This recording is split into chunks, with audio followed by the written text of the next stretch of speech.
1. Define data encryption and explain why it is more critical when using the Internet. Data encryption is the process of converting readable information, plain text, into coded form, ciphertext.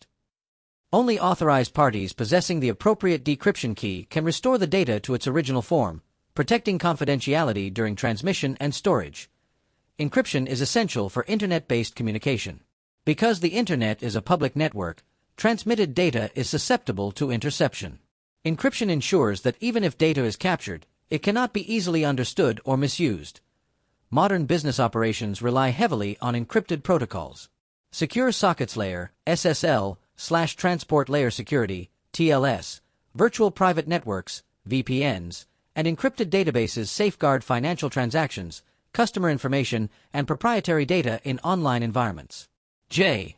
Identify a firewall and its uses.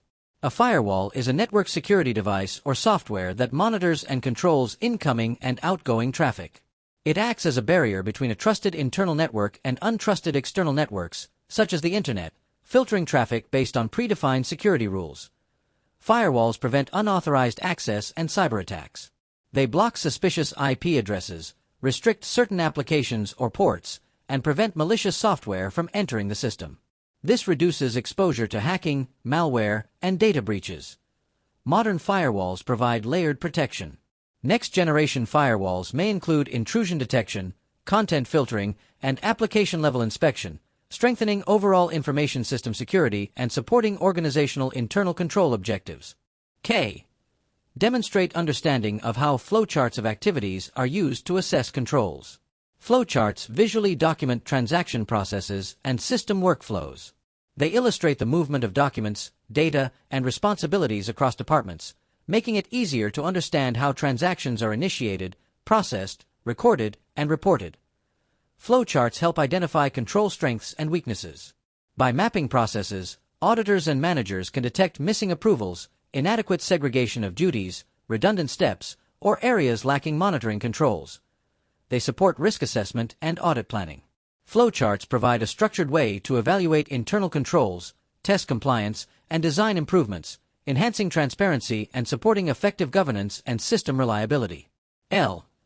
Explain the importance of backing up program and data files regularly and storing backups remotely. Regular backups protect against data loss from system failures or cyber attacks. Hardware malfunctions, human error, ransomware, or natural disasters can result in permanent data loss if backups are not maintained consistently. Remote storage reduces geographic risk exposure. Storing backups at an off-site or cloud-based secure location ensures data remains recoverable even if the primary facility is damaged or destroyed. Backup procedures support operational continuity and compliance. Well-documented backup schedules, encryption of stored data, and periodic testing of restoration processes ensure that critical programs and information can be recovered quickly and reliably. M.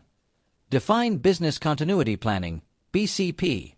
Business continuity planning is the process of preparing an organization to continue essential operations during and after a disruption.